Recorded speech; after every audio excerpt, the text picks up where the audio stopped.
മതി മതി.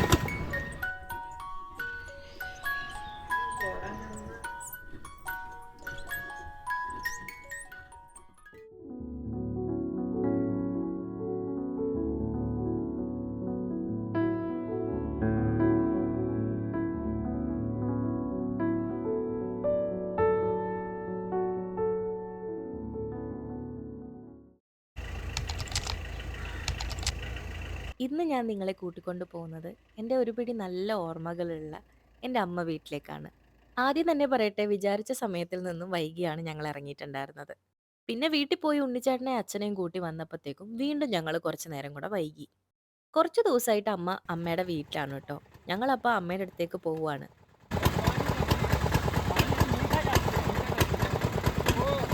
വീട്ടിലുണ്ടായ കരിമ്പ് അച്ഛനും ഉണ്ണിച്ചേട്ടനും ചേർന്ന് വൃത്തിയാക്കി വെച്ചിട്ടുണ്ടായിരുന്നു.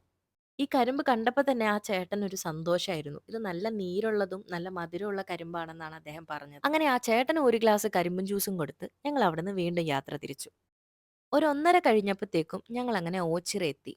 ഇവിടെ നിന്ന് ഇനി ഒരു 5-6 കിലോമീറ്റർ കഴിയുമ്പോഴത്തേക്കാണ് എൻ്റെ അമ്മയുടെ വീട്ടിലേക്ക് എത്തുന്നത്.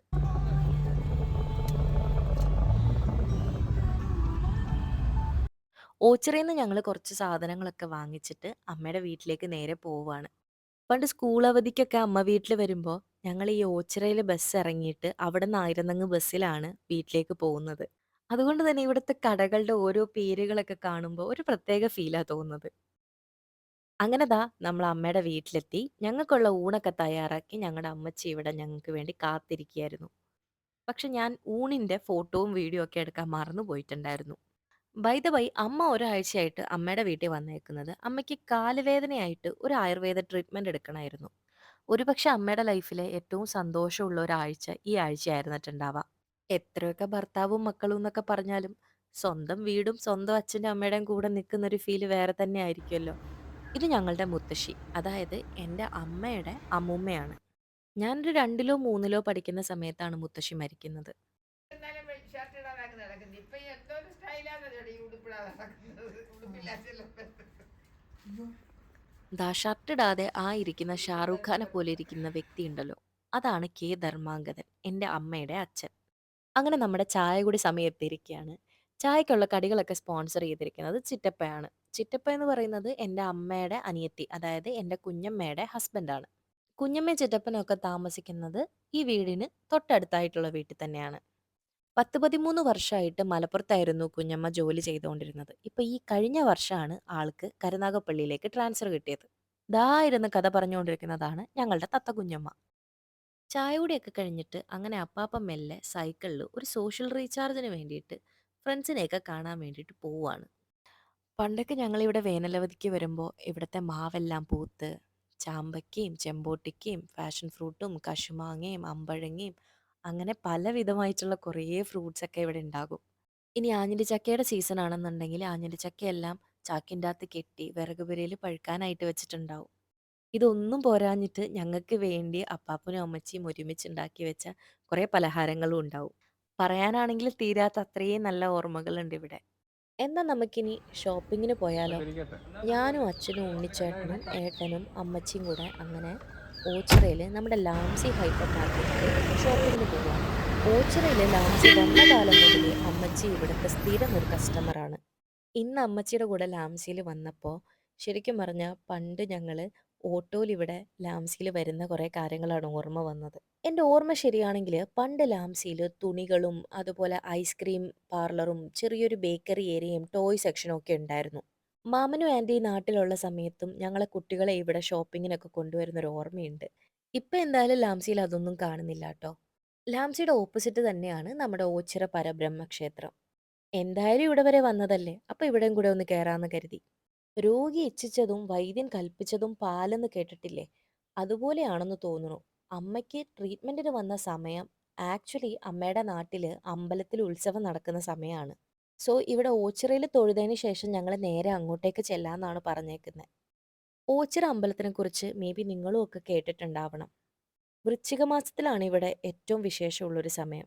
ഓച്ചിറ അമ്പലത്തിൻ്റെ ഒരു പ്രത്യേകത എന്ന് പറയുന്നത് വളരെ ഇൻക്ലൂസീവ് ആയിട്ടുള്ള ഒരു അമ്പലമാണിത്. ഇവിടെ ജാതി മത വ്യത്യാസങ്ങളില്ലാതെ ആർക്കും ഇവിടെ വരാം.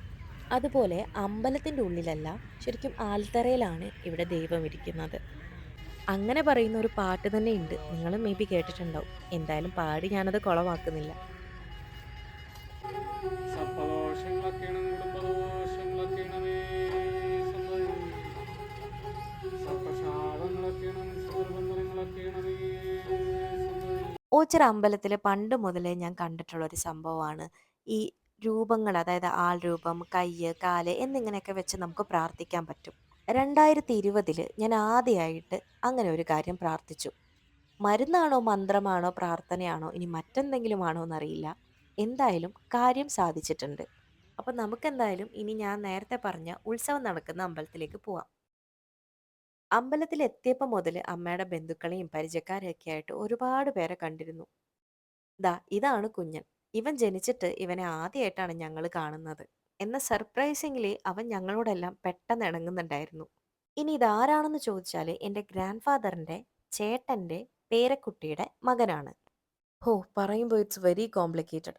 എന്തൊക്കെയാണെങ്കിലും അങ്ങനെ കുറേ ആൾക്കാരെ ഞങ്ങളിവിടെ കാണുകയും മിണ്ടുകയും ഒക്കെ ചെയ്തിട്ടുണ്ടായിരുന്നു. എന്തായാലും എല്ലാവരും ഒന്നും വീഡിയോയിൽ പകർത്തിയിട്ടില്ല ട്ടോ. ഞങ്ങൾ അമ്പലത്തിലെത്തുമ്പോൾ നട അടയ്ക്കും അടയ്ക്കില്ല എന്നുള്ളൊരവസ്ഥയിലായിരുന്നു. പക്ഷെ എന്തായാലും ഭാഗ്യത്തിന് തൊഴാനായിട്ട് പറ്റി. ഈ അമ്പലത്തിൻ്റെ ഒരു പ്രത്യേകത എന്താന്ന് വെച്ചാൽ ഇതിൻ്റെ ഫ്രണ്ടിൽ തന്നെ ഒരു കായൽ നമുക്ക് കാണാൻ പറ്റും. അമ്പലം നിൽക്കുന്ന ഈ കരയും അപ്പുറത്ത് കാണുന്ന കരയും തമ്മിൽ പണ്ട് പാലം വഴിയുള്ള കണക്ഷൻ ഉണ്ടായിരുന്നില്ല. എൻ്റെ ഊഹം ശരിയാണെങ്കിൽ സുനാമിക്ക് ശേഷമാണ് ഈ കരകൾ തമ്മിൽ പാലം വഴി കണക്ഷൻ വന്നത്. സോ പാലം വരുന്നതിന് മുന്നേ വരെ ഞങ്ങൾ ഈ അമ്പലത്തിൽ വരുമ്പോഴൊക്കെ കടത്ത് കയറിയാ വന്നുകൊണ്ടിരുന്നത്. ഇന്നും ഇവിടെ ആൾക്കാർ കടത്തുവള്ളങ്ങൾ ഉപയോഗിക്കാറുണ്ട്. പക്ഷെ പാലം വന്നതുകൊണ്ട് പണ്ടത്തെ അത്രയും ഒരു പ്രചാരം ഇല്ലെന്നാണ് ഞാൻ മനസ്സിലാക്കുന്നത്. ഹാ, ഇവിടെ അങ്ങനെ നല്ല ഇളം കായൽ കാറ്റൊക്കെ കൊണ്ടിരിക്കാൻ നല്ലൊരു വൈബായിരുന്നു ട്ടോ. ഇവിടെ അച്ഛൻ കാര്യമായിട്ട് നല്ല വീഡിയോ ആണോ ഫോട്ടോയാണോ എന്തൊക്കെയോ എടുക്കുന്നുണ്ട്.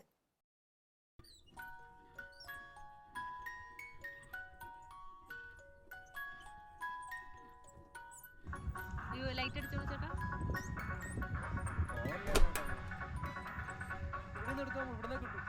കിട്ടുന്നുണ്ട്. കിട്ടി. അപ്പോൾ ദാ നെക്സ്റ്റ് മോർണിംഗ് ആയിട്ടുണ്ട്. അമ്മച്ചിയുടെ ഒരു സ്പെഷ്യൽ പാലപ്പവും കിഴങ്ങ് കറിയുണ്ട്. അതിൻ്റെ ഫുൾ വീഡിയോ എടുക്കണം എന്ന് ഓർത്താണ് ഞാൻ ഇരുന്നത്. പക്ഷേ അൺഫോർച്ചുനേറ്റ്ലി എൻ്റെ ഫോൺ ഓഫായി പോയി. അതുകൊണ്ട് എനിക്കത് ഷൂട്ട് ചെയ്യാൻ പറ്റിയില്ല. നിറയെ തേങ്ങാപ്പാൽ ഒഴിച്ചിട്ടാണ് അമ്മച്ചി ഇത് ഉണ്ടാക്കുന്നത്. ഇതിൻ്റെ റെസിപ്പി ഞാൻ കണ്ടുപഠിച്ച് വെച്ചിട്ടുണ്ട്. ഒരു ദിവസം ട്രൈ ആക്കുമ്പം ഞാൻ എന്തായാലും ചാനലിൽ വീഡിയോ അപ്ലോഡ് ചെയ്യാം. ഇന്നലെ നമ്മളിവിടെ വരുമ്പം മുറ്റത്ത് നിറയെ ഇലയൊക്കെ ഉണ്ടായിരുന്നു. എന്നാൽ രാവിലെ തന്നെ ഇവിടെ മുറ്റം അടിക്കാൻ വരുന്ന ആൻറ്റി അതെല്ലാം വൃത്തിയാക്കിയിട്ടുണ്ട്. എന്നാ വാ ഇനി കുറച്ച് നേരം നമുക്ക് നമ്മുടെ പ്രകൃതി രമണീയത ആസ്വദിക്കാം. ദാ ഈ വെള്ളപ്പൂവ് കണ്ടോ? ഇതിനെ പല നാട്ടിലും പല പേരാ പറയുന്നത്. ഞങ്ങൾ ഇതിനെ പറയുന്നത് നന്ദ്യാർവട്ടം എന്നാണ്. ഇനി നിങ്ങളുടെ അവിടെ എന്താ പറയണേ? എന്തുകൊണ്ടാണെന്നറിയില്ല, കഴിഞ്ഞ കൊല്ലം പൂത്തതുപോലെ ഈ പ്രാവശ്യം മാവിലൊന്നും അത്ര മാങ്ങകൾ ഉണ്ടായിട്ടില്ല. ഇവിടെ ഒരു കുളിസീൻ കാര്യമായിട്ട് നടക്കുന്നുണ്ട്. ഞാൻ അവൻ്റെ കുളിസീൻ പിടിക്കുന്നത് അത്ര അങ്ങോട്ട് ഇഷ്ടപ്പെടാതെ എന്നെ നോക്കി അമറിക്കൊണ്ടേയിരിക്കുകയാണ്. ഇത് കേട്ടിട്ട് നിങ്ങളാരും തെറ്റിദ്ധരിക്കരുത് കേട്ടോ. ആ വെള്ളത്തിൽ കിടക്കുന്ന പോത്തിൻ്റെ കാര്യമാണ് ഞാൻ ഉദ്ദേശിച്ചത്. ചെറുതായിരിക്കുമ്പോൾ നമുക്കൊക്കെ ഒരു റോൾ മോഡൽ ഉണ്ടാകുമല്ലോ. പെൺകുട്ടികളാണെങ്കിൽ അമ്മയോ കുഞ്ഞമ്മയോ ഒക്കെ നമ്മൾ ഇമിറ്റേറ്റ് ചെയ്യുന്ന കുറച്ച് സ്വഭാവങ്ങളുണ്ടല്ലോ. അമ്മയും കുഞ്ഞമ്മയൊക്കെ ഇമിറ്റേറ്റ് ചെയ്യുന്ന സ്വഭാവം എനിക്കും ഉണ്ടായിരുന്നു കേട്ടോ. എൻ്റെ കുഞ്ഞമ്മ ഒരു നേഴ്സായിരുന്നു. അപ്പം ഞാൻ ചെറുതിലെയൊക്കെ കുഞ്ഞമ്മ സിറിഞ്ച് ഉപയോഗിക്കുന്നത് കണ്ടിട്ട് ഈ പറമ്പിലുള്ള വാഴയിലൊക്കെ നിറച്ച് പോയിട്ട് സൂചി കുത്തുന്നൊരു പരിപാടി എനിക്കുണ്ടായിരുന്നു. ജോലിക്കിടയിൽ കുഞ്ഞമ്മ രോഗികളോട് പറയുന്ന അതേ ഡയലോഗുകൾ എന്നിട്ട് ഞാൻ ഈ വാഴയോടും പറയാൻ ശ്രമിക്കാറുണ്ടായിരുന്നു. ഒരു വല്ലാത്ത തരം ജീവിതം തന്നെയല്ലേ. ഇവിടെ വന്നതും സമയം പോയതും ഒക്കെ വളരെ പെട്ടെന്നായിരുന്നു. ഇന്ന് ഒരു 2 മണി കഴിയുമ്പോഴത്തേക്കും ഇവിടെ നിന്ന് ഇറങ്ങണം എന്നാണ് നമ്മൾ പ്ലാൻ ചെയ്തേക്കുന്നത്. ഇതാണ് കുഞ്ഞമ്മയുടെ വീട്. കുഞ്ഞമ്മയുടെ പുറകിൽ നിൽക്കുന്നതാണ് കേട്ടോ കുഞ്ഞമ്മയുടെ മോള് പാറു. അവളെ ഒരു മിന്നായം പോലെ ഇതിൽ കാണുന്നുള്ളൂ. കുഞ്ഞമ്മ ജോലിക്ക് പോകാനായിട്ട് റെഡിയായി നിൽക്കുകയാണ്. ആള് തിരിച്ചു വരുന്ന സമയമാകുമ്പോഴത്തേക്കും നമ്മൾ തിരിച്ച് വീട്ടിലേക്ക് പോയിട്ടുണ്ടാവും. അപ്പം അതിനു മുന്നേ ഒരു യാത്ര പറച്ചിലാകാമെന്ന് കരുതി. അമ്മയുടെ വീടും കുഞ്ഞമ്മയുടെ വീടും തമ്മിൽ ഇടയിൽ ഒരു വീടുകളുടെ വ്യത്യാസം മാത്രമേ ഉള്ളൂ. അമ്മച്ചി ഞങ്ങൾക്ക് ബ്രേക്ക്ഫാസ്റ്റ് എടുത്ത് വെച്ചൊരു ഗ്യാപ്പിലാണ് ഞങ്ങൾ കുഞ്ഞമ്മയെ ഒന്ന് കണ്ടിട്ട് ഇപ്പം വരാമെന്നും പറഞ്ഞ് ഓടിയത്. ചുട്ടുവെച്ച പാലപ്പമൊക്കെ തണുത്തിട്ടുണ്ടാകും എന്നുള്ള പരാതി ഇപ്പോഴേ തുടങ്ങിയിട്ടുണ്ടാവണം. നമ്മൾ ബ്രേക്ക്ഫാസ്റ്റ് കഴിച്ചിട്ട് ഡ്രസ്സെല്ലാം പാക്ക് ചെയ്ത് വെച്ച് നമ്മൾ ഒന്നും കൂടെ അമ്പലത്തിൽ പോകുന്നുണ്ട്. എന്നിട്ട് അവിടെ നിന്ന് ഊണ് കഴിച്ചിട്ട് തിരിച്ച് വീട്ടിൽ വന്നിട്ട് നമുക്ക് പോകാനാണ് പ്ലാൻ ഇട്ടേക്കുന്നത്. അമ്പലത്തിൽ പോയതിൻ്റെ വീഡിയോ ഒന്നും ഞാൻ ഷൂട്ട് ചെയ്തിട്ടില്ല. അമ്പലത്തിൽ പോകുന്ന വഴി ഞങ്ങൾ അടുത്തുള്ളൊരു ബീച്ചിലും പോയിട്ടുണ്ടായിരുന്നു. റെക്കോർഡ് ചെയ്തു.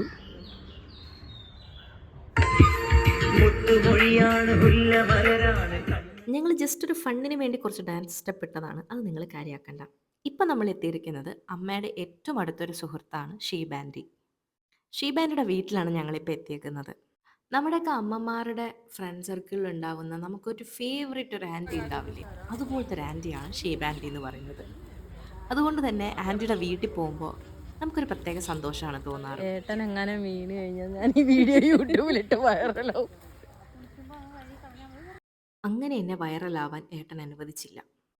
ഷീബാൻഡിയുടെ വീട്ടിൽ ഒരുപാട് ഓമനിച്ച് വളർത്തുന്ന നായ്ക്കുട്ടികളും കോഴിയും താറാവും നിറയെ ചെടികളും ഒക്കെ ഉണ്ട്.